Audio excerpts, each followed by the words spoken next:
सर्वांचं माझ्यावर हे असलेलं प्रेम, त्या प्रेमाच्या त्या ठिकाणी अगदी मला असं वाटतं संपर्कातून सर्व घडलेलं मायबाबांचं दर्शन म्हणून सर्वांच्या चरणावर साष्टांग प्रणिपात करतो. अगदी सर्वांना एका चरणामध्ये वंदन करतो. मस्तक हे पायावरी यावारकरी संतांचा, हरकरी संतांचा, यावारकरी संतांचा.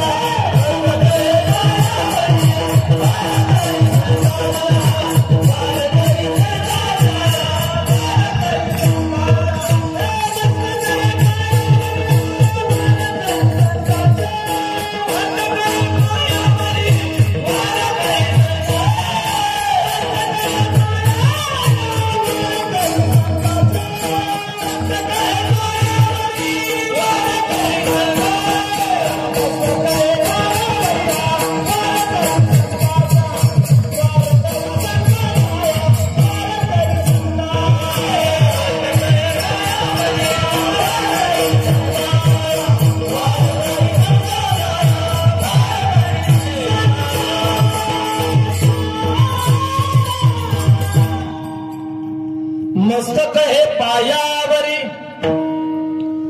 या वारकरी संतांच्या.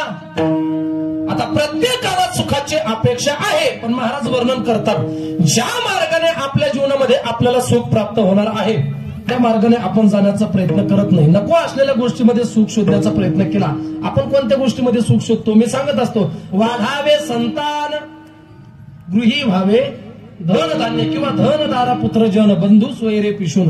धन प्राप्त झालं, अन्न मिळाला, मान मिळाला, बायको मिळाली, पुत्र प्राप्ती झाली, या सगळ्या गोष्टीमध्ये आपण सुख शोधण्याचा प्रयत्न करतो. पण महाराज वर्णन करतात हे अगोदर कसं आहे जाणून घ्या. सर्व मिथ्या हे जाणून, हे अगोदर कसं आहे जाणून घ्या आणि नंतर शरण रिघा देवाशी, नंतर भगवंताला शरण जा. हा कल्पना करा, एखादा धनवान व्यक्ती आपण जर आपल्या डोळ्याने बघितला तर आपण त्याला सुखी समजतो, समाधानी समजतो. पण मी सांगत असतो मला, कितीही धन प्राप्त झालं तरी त्या व्यक्तीला सुखी समजता येणार नाही. का? धनाबद्दल जर बोलत असताना विचार केला तर तुकोबारांचे प्रमाण आहे. धन कसं आहे? तुका म्हणे धन भाग्य अशाश्वत जाण, किंवा तुका म्हणे धन आणि धनासाठी देते प्राण. जे धन अशाश्वत आहे, जाणार आहे, नवे नवे, ज्या धनासाठी सक्का भाऊ पक्का वैरी होतो, मला असं वाटतं की कल्पना करा, तुकोबाराय वर्णन करतात ज्या धनासाठी सक्का भाऊ पक्का वैरी होतो, असं जर धन आमच्या जीवनामध्ये आम्हाला प्राप्त झालं तर त्याला सुखी समजता येणार नाही महाराज. सुखी समजता येणार म्हणून कल्पना करा. मी सांगत असतो, धनाच्या बाबतीत जर बोलण्याचा प्रयत्न केला तर बसलेली मंडळी, मला असं वाटतं रावणाची संपत्ती किती होती महाराज? लंके माझी घरे किती ते ऐका, सांगत असे संख्या जैशी तैशी. 5 लक्ष घरे पाषाणाची जेथे, 7 लक्ष तेथे विटे बंदी. कोटी घरे जेथे काश्या आणि तांब्याची, शुद्ध कांचनाची सप्तकोटी. बसलेली मंडळी कल्पना करा, रावणाच्या राज्यामध्ये 7 कोटी घरं ओरिजिनल 24 कॅरेट सोन्याची होती. किती? 7 कोटी घरं. कल्पना करा, 7 कोटी घरं ओरिजिनल 24 कॅरेट सोन्याची होती आणि एवढी संपत्ती रावणाचे आसन सुद्धा महाराज वर्णन करतात. सांगा ते कवडी गेली नाही, रावण कवडी सुद्धा सोबत नेऊ शकला नाही. मग तुमच्या आमच्या धनाचं काही गुण बसले. मी सांगत असतो, आपल्या धनाचा विस्तार केला तर आपला जो आहेच काय माझा, आपल्या धनाचा विस्तार करून चालणार नाही. कल्पना करा, धन प्राप्त झालं त्या व्यक्तीला सुखी समजता येणार नाही. तुकोबारांचं गोड असणार एक प्रमाणे, भाग्य तरी हे धन पुत्र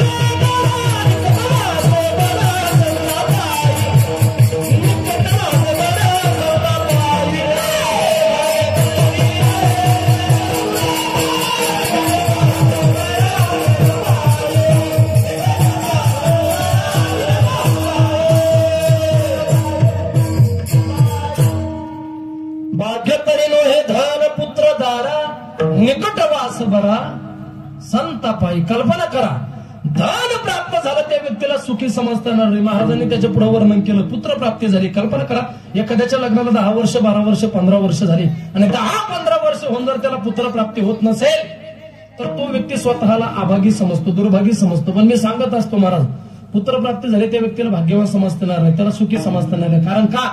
कल्पना करा, ज्यांना 4-4 मुलं, त्यांची अवस्था पहा, मायबाप वाटून घेतलेली. बरं का, काय बोलतो मी लक्षात घ्या. ज्यांना 4-4 5-5 मुलं आहे, 4-4 5-5 मुलं असून जर मायबाप वाटून घेतलेले असतील तर महाराज वर्णन करतात, असे मुलं जन्माला घालण्यापेक्षा निपुत्रिक राहिलेलं कधीही बरं. मी सांगत असतो, ज्या व्यक्तीला 4-4 5-5 मुली आहेत त्या माणसासारखा भाग्यवान माणूस या जगात दुसरा कोणताच नाही. बरं का, कल्पना करा, त्या माणसासारखा भाग्यवान माणूस कोणताच नाही. कारण का, मी सांगत असतो, कल्पना करा, महाराष्ट्राचा जर सर्वे केला, अगदी 8 दिवसाच्या अगोदर आमचं मुंबईला कीर्तन झालं आणि मुंबईला कीर्तन झाल्याच्या नंतर आमचं कीर्तन ज्या व्यक्तीने ठेवलेलं होतं तो माणूस त्या मुंबईमध्ये जेवढे वृद्धाश्रम आहे त्या वृद्धाश्रमच्या त्या संघातला त्या ठिकाणी सदस्य होता. त्याने आम्हाला सांगितलं, महाराज एकट्या मुंबईमध्ये, ऐका बसलेली मंडळी, एकट्या मुंबईमध्ये किमान 2,000च्या वर वृद्धाश्रम आहे. कल्पना करा, एकट्या मुंबईमध्ये 2,000च्या वर वृद्धाश्रम आहे. आणि आज जर महाराष्ट्राचा सर्वे केला तर आज महाराष्ट्रामध्ये 60% ते 70% मुली त्या ठिकाणी आईवडिलाचा सांभाळ करतात. बरं का, हे बऱ्याच ठिकाणी दृश्य बघायला मिळतं. म्हणून मी सांगत असतो, अशा मुलं जन्माला घालण्यापेक्षा निपुत्रिक राहिलेलं कधीही बरं. पुत्रप्राप्ती झाली त्या व्यक्तीला भाग्यवान समजता येणार नाही. डोक्यात घेऊ नका महाराज. वंशाला दिवा पाहिजे, पितरांची शांती होण्याकरता पुत्र पाहिजे, पण झालाच नाही तर कुठल्याही प्रकारचं दुःख व्यक्त न करता असं समजावं, भगवंताची आपल्यावर कृपा आहे, त्या वटेश्वराची आपल्यावर कृपा आहे, त्या देवाला आपल्या हातून काहीतरी कार्य करून घ्यायचंय. देश सेवा, धर्म सेवा, परमार्थ, काहीतरी सेवा त्या देवाला आपल्या हातून करून घ्यायची. म्हणून त्या भगवंताने आपल्याला निपुत्रिक ठेवलं असा मनामध्ये विचार करावा आणि उरले ते हरी तुम्हा समर्पण, उरलेलं आयुष्य हे भगवंताच्या चरणावर समर्पित करावं. महाराज अवघड आहे लोकांचं, लेकरं जर झाले नाही तर लोक नको ते कुठाने करते. महाराज कल्पना करा, पुत्रप्राप्ती झाली त्या व्यक्तीला सुखी समजता येणार नाही. त्याच्या पुढेही महाराजांनी वर्णन केलं, भाग्य तरी नव्हे धन पुत्र दारा. दारा म्हणजे बायको. आता हा विषय खूप मोठा झालेला आहे महाराज. अगदी गावोगाव फिरण्याचा येतो, महाराष्ट्रभर फिरण्याचा वेळ येतो. बायको हा विषय खूप कठीण आहे महाराज. आता बायको हा शब्द जरी कानावर पडला तरी समाधानी, लग्न नका व्हायला. ऐक बसलेले म्हणणे, आपण जर आता सध्याच्या परिस्थितीमध्ये तर प्रत्येक गावाचा सर्वे केला, ऐका, प्रत्येक गावाचा जर सर्वे केला तर सध्याच्या परिस्थितीमध्ये आपल्याला प्रत्येक गावात किमान 100-150 का व्हायना, काय बोलतो मी लक्षात घ्या, 100-200 का व्हायना घोड मुंजे पाहायला मिळतात. तुम्ही म्हणसाल घोड म्हणजे काय, सांगतो. आता जो 20, 22, 25 वर्षाचा असेल तो मुंजे, 35, 40, 45 वर्षाच्या पुढे मुंजे असतो का? हे मुंजे नाही, हे घोड मुंजे. म्हणून आता जे राहिली ते राहिली, मी सांगत असतो, ते राहिलेल्यांनी टेन्शनच घ्यायचं नाही. आता कुंभमेळा झाला, मस्त पावशेर गांजा घ्यायचा, 5 मीटर भगवा कपडा घ्यायचा, बंबोले टेकडीवर चिलिंबन आहे ताजा, अंदम लगाने आजा, टेन्शनच नाही घ्यायचं. लोकांचं अवघड बरं का, लोक देवाला चॅलेंज करतात. लोक म्हणतात, महाराज महादेवानं गांजा पेला, ऐका, महादेवानं गांजा पेला, कृष्णानं चोऱ्या केल्या. मी सांगत असतो, अरे महादेवानं गांजा जरी पेलेला असला तरी महादेवानं या जगासाठी हलाहल नावाचं विष प्राशन केलं. बरोबर, कल्पना करा, महादेवानं गांजा जरी पेलेला असला तर या जगतासाठी हलाहल नावाचं विष प्राशन केलेलं आहे. मी सांगत असतो, तू नुसतं एक टोपण उन्हाला घेऊन पाय, दुसऱ्या दिवशी गाणंच लावा लागतं उन्हाला मारायला. देवाची कुठं बराबरी करायला चालली. अहो, भगवान श्रीकृष्ण परमेत्म्याने 12 गाव अग्नी गिळला होता. आपल्याला अगरबत्तीचा चटका सहन होत नाही. देवाची बरोबरी आपण करू शकत नाही. मी सांगत असतो, देवाची बरोबरी का करू शकत नाही, आपली तेवढी पात्रता नाही किंवा आपला तेवढा अधिकार नाही. कल्पना करा बसलेली मंडळी, भगवान श्रीकृष्ण परमेत्म्याला बायका किती होत्या? 16,108. आता विचार करा, बायका होत्या 16,108. आता आपला जर विचार केला तर आपल्याला एक भेटणार नाही महाराज. बरं, इकडून तिकडून भेटली, तिना नाकीनं बांधली. बरोबर आहे का? अवघड आहे. कल्पना करा, 16,000 मनाचं बोलणार नाही बरं का, 16,108 बायका असून सुद्धा तुकोबराय वर्णन करतात, भोग भोगोनी ब्रह्मचारी, तुका म्हणे नटधारी आणि भोग भोगोनी ब्रह्मचारी. देवाची बरोबरी आपण करू शकत नाही, तो आपला अधिकार नाही महाराज. आपण देवाची बरोबरी करण्याचा कितीही प्रयत्न केला तर तेवढं सामर्थ्य आपल्यामध्ये नाही. म्हणून मला असं वाटतं, महाराज वर्णन करतात, धन प्राप्त होऊ द्या, पुत्र प्राप्ती होऊ द्या, बायको जीवनामध्ये मिळू द्या, ह्या गोष्टीला भाग्य समजता येणार नाही, सुख समजता येणार नाही. खरं सुख जीवनामध्ये कधी प्राप्त होईल? ज्या दिवशी तुम्हाला ज्ञानोबरांसारख्या तुकोबरांसारख्या साधू संतांची भेट तुमच्या जीवनामध्ये होईल. नवे महाराज वर्णन करतात, खरं सुख संतांच्या चरणाजवळ त्या ठिकाणी आहे. कारण सुख वसे ह्याची ठाई आणि बहुपायी संतांच्या सहवासात गेल्याच्या नंतर खरं सुख प्राप्त होईल. एक तर संतांच्या सहवासात आणि एक तर मला असं वाटतं भगवंताच्या सहवासात. कारण का, मी सांगत असतो, देवाच्या आपल्यावर उपकार आहे. काय उपकार आहे? एवढ्या कोरोनाच्या काळातून देवाने वाचून इथपर्यंत आणलं, ही भगवंताचे उपकार आहे. त्याच्या पुढे जर वर्णन करण्याचा प्रयत्न केला तर बसलेली म्हणजे कल्पना करा, मी सांगत असतो, भगवंताने आपल्याला एवढ्या कोरोनाच्या काळातून वाचून आणलं, हे पहिले उपकार. दुसरे उपकार कोणते असेल? सुंदर असणारा हा नरदेह दिला. देवे दिला देह, भूषणा गोमटा, सुंदर असणारा हा नरदेह दिला, किंवा देह हा अनिला पाचाचा भूषणा. ज्या देवाने सुंदर असणारा हा देह दिला त्याचा त्याला परत द्यावाच लागणार आहे, पण वेळी सावध व्हा. सावध व्हा. नाही सावध झाले तर कबीर महाराज वर्णन करतात हे घर कसं आहे, हा देह कसा आहे. ऐका ऐका बसलेली मंडळी. जिंदगी एक किराए का घर है, एक ना एक दिन बदलना पड़ेगा. जिंदगी एक किराए का घर है, एक ना एक दिन बदलना पड़ेगा. मौत जब तुझको आवाज देगी, घर से बाहर निकलना पड़ेगा. ज्या दिवशी तुम्हाला देवाचा मिस कॉल आला, देवाचा म्हणण्यापेक्षा यमाचा मिस कॉल आला, त्या दिवशी हा देह सोडून जावाच लागणार आहे. आणि यमाच्या दरबारात गेल्याच्या नंतर आयुष्यात काय काय कर्म केलं त्या कर्माचा हिशोब त्या ठिकाणी यमासमोर द्यावा लागेल, सांगावं लागेल आम्ही आमच्या आयुष्यात काय केलं. यम तुम्हाला विचारील जन्माला आल्याच्या नंतर जे करायचं होतं ते केलं नाही. सांगत असतो महाराज, क्या किया क्या किया क्या किया रे, तूने जीवन गवा दिया, क्या किया रे, जिसे पाना था उसको तो खो दिया. जे आयुष्यामध्ये करायचं होतं ते आयुष्यात तू केलं नाही, नको असणाऱ्या गोष्टीच्या पाठीमागे गेला आणि आयुष्याची बरबादी केली, नवे नवे आयुष्याचा नाश केला. म्हणून मला असं वाटतं ज्या पद्धतीचा अधर्म सध्याच्या काळामध्ये चालू आहे, कल्पना करा काय अधर्म चालू मी सांगत असतो. आजचं जर महाराष्ट्राचा सर्व्हे केला, आज 40, 45, 50 वर्षाचे नवरदेव महाराष्ट्रात आहे. 50 वर्षाचा नवरदेव नसतो पण आहे, कल्पना करा. आणि आपण केलेलं पाप आहे महाराज आपल्याला भोगायला मिळतं. आज अधर्मच चालू आहे. आपल्या जाफराबाद भोकरदन तालुक्यातली घटना आहे, मी सांगत असतो, कल्पना करा जाफराबाद भोकरदन तालुक्यामध्ये घडलेली घटना आहे. अगदी काही दिवसापूर्वी, आता जे सोशल मीडियावर अपडेट असतील त्यांना माहित असेल, 5, 25, 30 डॉक्टर लोकांची मोठी टीम होती, त्यांनी हजारो गर्भ अगदी उदरामध्ये असताना त्याचा गर्भपात केला. सर्वांना माहित असेल मला, अगदी काही दिवसापूर्वीची घटना, पेपरला ती बातमी सुद्धा होती बरं का. आपण केलेलं पाप आहे महाराज. ते बीड जिल्ह्यामध्ये मुलींचे गर्भ खाण्यासाठी कुत्रे सुद्धा पाळे होते. मी सांगत असतो आपल्यापेक्षा द्वापार युगातलं पाप बरं होतं. का बरं होतं कल्पना करा, कंसाने लेकरं मारले पण ते जन्माला आल्याच्या नंतर मारले महाराज. आता फुटाफुटावर कंस आहे, ते लेकरं जन्माला येण्याच्या अगोदर मारतात. हे दुर्दैव आहे बरं का, हे दुर्दैव आहे. कल्पना करा, हे आपण केलेलं पाप आहे. आणि ज्या ज्या वेळेला या मृत्यू लोकांमध्ये अधर्म वाढला जातो, धर्माचा लय होतो, नव्हे नव्हे मी सांगत असतो, सज्जनांना त्रास होतो. अगदी मला असं वाटतं की दुर्जनांचा भरणा होतो. त्या वेळेला पृथ्वी मातेला या पापी लोकांचं ओझं त्या ठिकाणी सहन होत नाही. आणि द्वापार युगामध्ये सुद्धा तोच प्रसंग घडला. पापाचरण होऊ लागलं, अधर्म होऊ लागला, धर्म त्या ठिकाणी बुडत चालला. या धर्माला त्या ठिकाणी कोणीतरी तारणार असावं, नव्हे नव्हे या पापातून आपली मुक्तता करणारं कोणीतरी यावं. धरणी माता रडू लागली, अगदी अंतकरण दाटून आलं. त्या धरणी मातेला ह्या पापी लोकांचं ओझं सहन होण्याचं झालं. मला असं वाटतं, वत्सरूपी पृथ्वी ब्रह्म्यापाशी जाय, नेत्री वाहे तोय सांग तशी. अगदी त्या ठिकाणी डोळ्यामधून अश्रू येऊ लागली आणि पृथ्वी माता ब्रह्मदेवापाशी गेली. अंतकरणातलं गारानं प्रगट करू लागली, दुःख सांगू लागली, हे ब्रह्मदेव, हे परमात्मा, आता मला या पापी लोकांचं ओझं त्या ठिकाणी सहन होत नाही. या ओझ्यातून तुम्ही माझी मुक्तता करावी. काय करावं?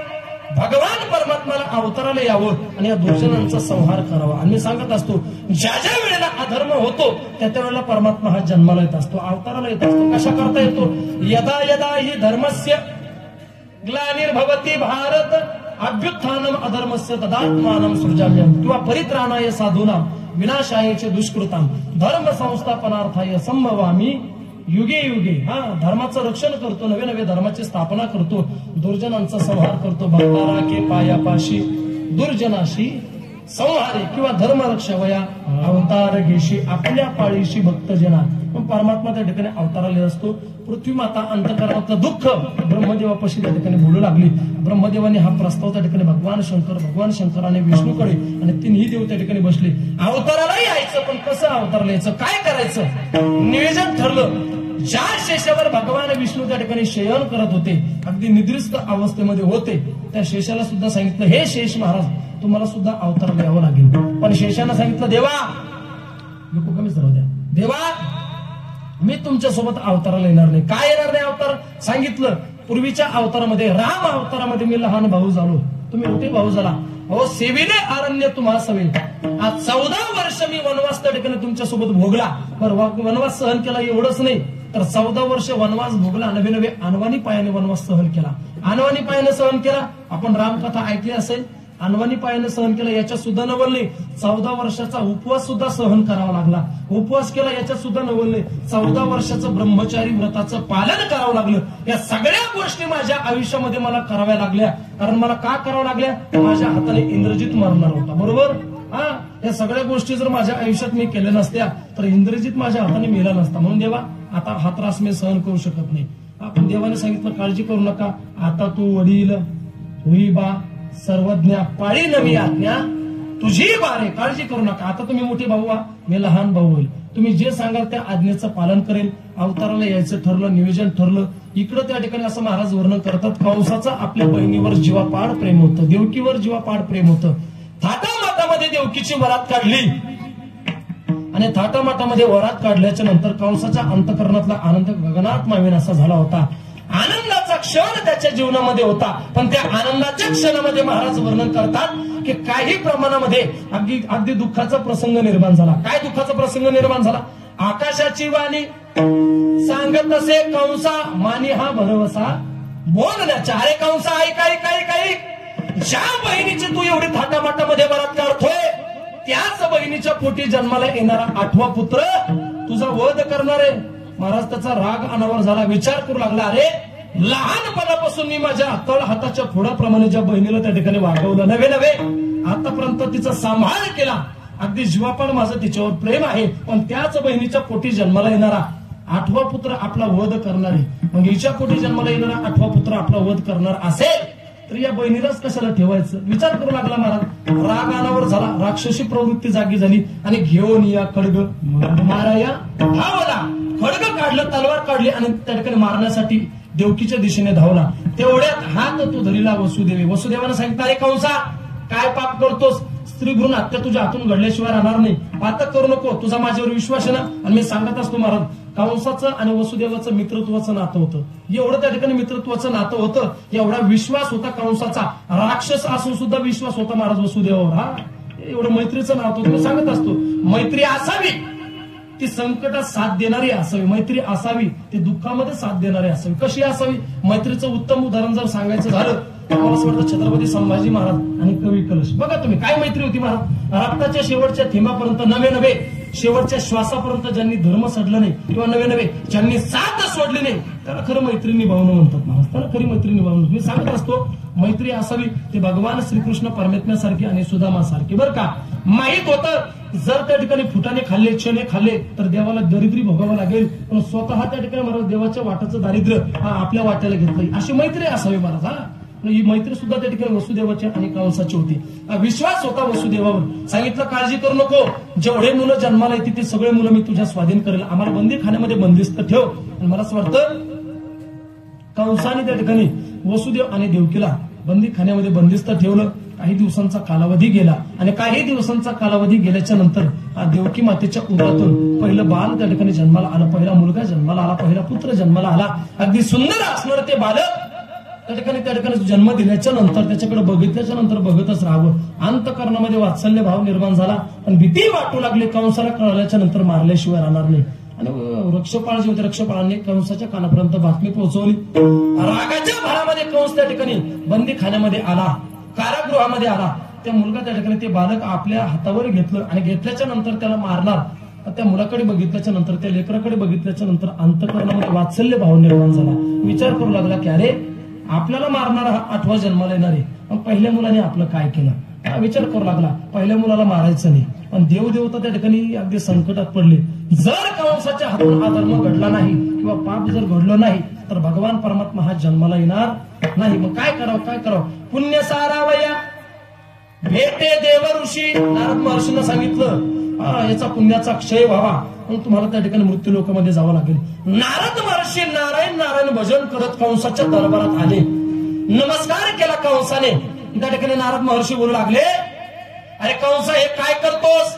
कंसाने सांगितलं, हे महर्षी मला मारणारा हा 8वा जन्माला येणार आहे. मग पहिल्या मुलाने माझं काय केलं? पहिल्या मुलाने मी मारणार नाही. एक कमळाचं फुल हातामध्ये दिलं, सांगितलं पहिल्या पाकळीपासून मोज. कोणत्याही पाकळीपासून मोजला तरी 8वाच भरत होता. विचार करू लागला कोणत्या क्रमांकाला जन्माला येणार हे सांगितलेलं नाही. राग आल्यावर झाला, बंदीखान्यामध्ये गेला. तो मुलगा ते लेकरू हातामध्ये घेतलं, घराघरा फिरवलं, शिळेवर आपटलं. पहिला मुलगा मारला, मला असं वाटतं दुसरा मुलगा जन्माला आला, तो सुद्धा मारला. असं करत करत 6ही मारी दुराचारी 6 लेकरं कंसाने मारले. 7वा गर्भ योग माया रोहिणीच्या गर्भामध्ये नेऊन प्रवेश केला. आता 8वा जन्माला येणार. सर्वत्र आनंदाचं वातावरण निर्माण झालं, सर्वत्र त्या ठिकाणी सुखाचं वातावरण निर्माण झालं.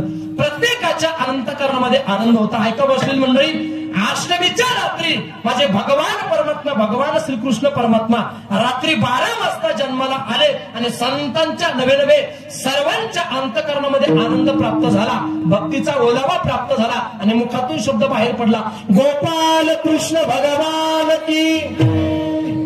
भगवान परमात्मा हे रात्री 12 वाजता अष्टमीच्या रात्री मला असं वाटतं मथुरेमध्ये कारागृहात जन्माला आले. मी सांगत असतो महाराज, बघा तुम्ही आता रामनवमीचा पर्व काळ होऊन गेला बरोबर.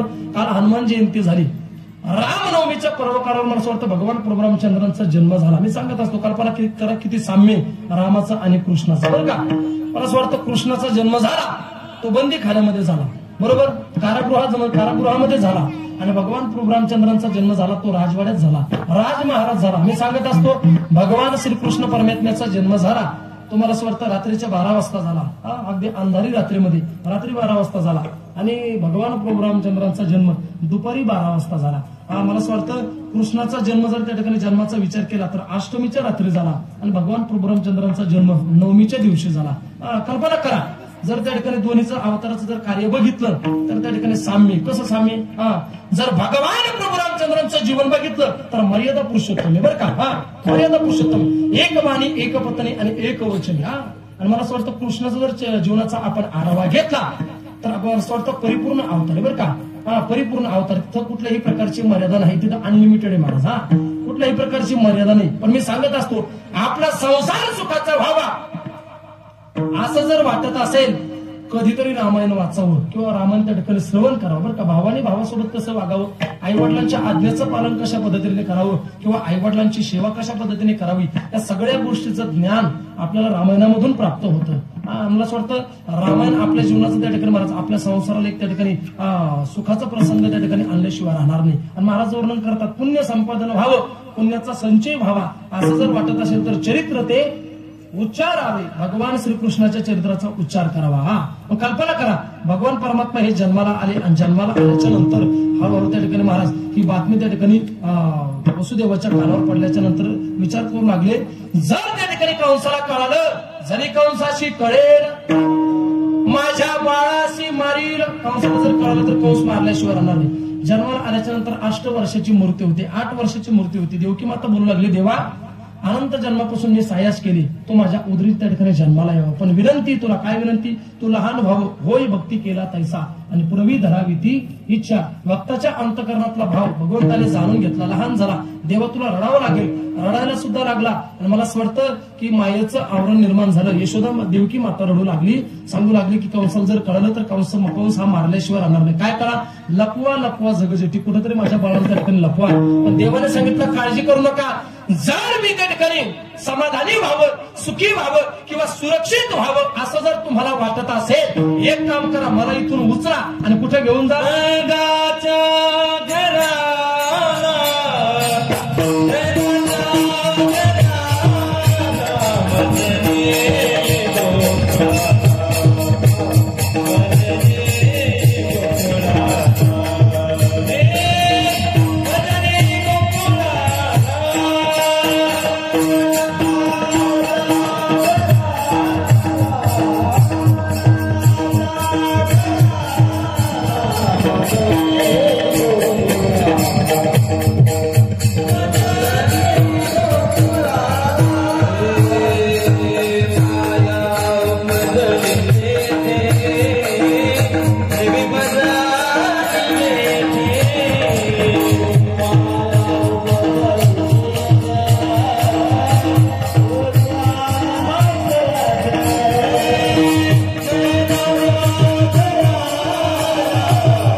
उपजली तेथे ठेवी मज आणि येथे सांगितलं नंद राजाच्या घरी त्या ठिकाणी मायेने जन्म घेतलेला आहे.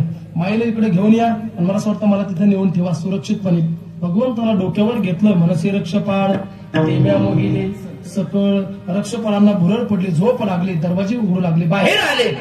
बाहेर आल्याच्या नंतर बघितलं धो धो पाऊस पडतोय. मला असं वाटतं की नवे नवे महाराज वर्णन करतात यमुना मैयाच्या तीरावर गेले आणि यमुना मैया त्या ठिकाणी दुथडी भरून वाहत होती. भगवंताच्या दर्शनाची आस तिच्या अंतःकरणामध्ये त्या ठिकाणी लागलेली होती. नदी वाहता ती दोही थड्या अगदी दुथडी भरून त्या ठिकाणी वाहत होती. यमुना मैयामध्ये प्रवेश केला. अगोदर कमरा एवढं पाणी होतं, छातीपर्यंत आलं. मला असं वाटतं की नाकातोंडामध्ये पाणी जाऊ लागलं. देवाने विचार केला आपल्या बापाची जास्त फजिती करण्यात मजा नाही, काय करावं. पूर चढला अचाट त्याशी लाविला अंगुष्ट, डाव्या पायाचा अंगठा बाहेर काढला आणि यमुना मैयाला दर्शन दिलं. दुभंगली यमुना मैया जाण्यासाठी रस्ता दिला. पलीकडच्या तीरावर गेले आणि गेल्याच्या नंतर नंदराजाच्या घरी सुंदर असणारं बालक, सुंदर असणारं लेकरू जन्माला आलं होतं. ती माया होती. देवाला तिथं ठेवलं, मायेला डोक्यावर घेतलं आणि परतीच्या प्रवासाला निघाले. यमुना मैयातून त्या ठिकाणी प्रवेश केला आणि बंदी खाण्यामध्ये आल्याबरोबर त्या ठिकाणी महाराज रक्षपाळ जागृत झाले. हातापायामध्ये बंधन त्या ठिकाणी निर्माण होऊ लागले. मायेला डोक्यावर घेतलं होतं. मी सांगत असतो देवाला बाजूला केलं आणि मायेला जवळ केलं तर माणसाच्या जीवनामध्ये हे बंधने निर्माण होतात बरं का. त्या ठिकाणी रक्षपाळ जागृत झाले. कंसाच्या कानापर्यंत बातमी गेली आणि बातमी गेल्याच्या नंतर रागाच्या भरामध्ये त्या ठिकाणी बंदी खाण्यामध्ये आला आणि बंदी खाण्यामध्ये आल्याच्या नंतर विचार करू लागला आपल्याला मारणारा हा 8वा जन्माला येणार होता, ही तर 8वी, ही मुलगी, काय करावं. राक्षसी प्रवृत्ती होती. घेतलं हातामध्ये महाराज त्या मुलीला. हातामध्ये घेतल्याच्या नंतर घराघरा फिरवलं आणि तिला त्या ठिकाणी आपटलं. तेवढ्यात ती हातामधून निसटली, आकाशामध्ये गेली. 11 विकराळ रूप धारण केलं आणि बोलू लागले अरे कंसा मला काय मारतोस. ऐक मला मारण्याच्या अगोदर तुला मारणारा माझ्या अगोदर त्या ठिकाणी गोकुळामध्ये जन्माला आलेला आहे. तुझं लागी वधी उपजला मज आधी. अरे तुला मारणारा माझ्या अगोदर त्या ठिकाणी गोकुळामध्ये जन्माला आलेला आहे. अंतःकरणामध्ये भीती निर्माण झाली, अंतःकरणामध्ये भय निर्माण झालं. सकाळची वेळ होती. ब्रह्ममुहूर्तावर एक दासी त्या ठिकाणी सेवा करण्यासाठी त्या ठिकाणी आतमध्ये प्रवेश केला. बघितलं यशोदेच्या बाजूला सुंदर असणारं बालक त्या ठिकाणी जन्माला आलं. सुंदर असलेल्या मुलाला त्या ठिकाणी त्या यशोदेने जन्म दिलेला आहे. सावळ्या त्या ठिकाणी रंगाचं नवे नवे दैदिप्यमान असणारं ते लेकरू त्याच्याकडे बघितल्याच्या नंतर बघतच राहावं. ती दासी बोलू लागल्या की यशोदे काय झोपते सागं, उठून बघ. सुंदर असणाऱ्या लेकराला तू जन्म दिलेला आहे. उठून बघितलं. अंतःकरणातला आनंद हा गगनात मावेनासा झाला. अंतःकरणामध्ये प्रेमाचा ओलावा निर्माण झाला, वात्सल्य भाव निर्माण झाला आणि हळूहळू करता ही बातमी त्या ठिकाणी महाराज नंदराजांच्या कानावर पडली. नवे नवे त्या ठिकाणी एक एक करता करता करता ही संपूर्ण बातमी त्या ठिकाणी गोकुळामध्ये पसरली आणि गोकुळामध्ये पसरल्याच्या नंतर भगवान परमात्मा नंदराजांच्या घरी जन्माला आला. जन्माला आल्याच्या नंतर नंदराजांच्या त्या ठिकाणी घरामध्ये आनंद झाला. एवढंच नाही महाराज वर्णन करतात संपूर्ण गोकुळवासियांना जे आनंद झाला, किती आनंद झाला. त्या आनंदाला अंतही राहिला नाही आणि पारही राहिला नाही. महाराजांनी त्याचंच वर्णन अभंगाच्या पहिल्या चरणामध्ये केलेलं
गोकुळीच्या सुखा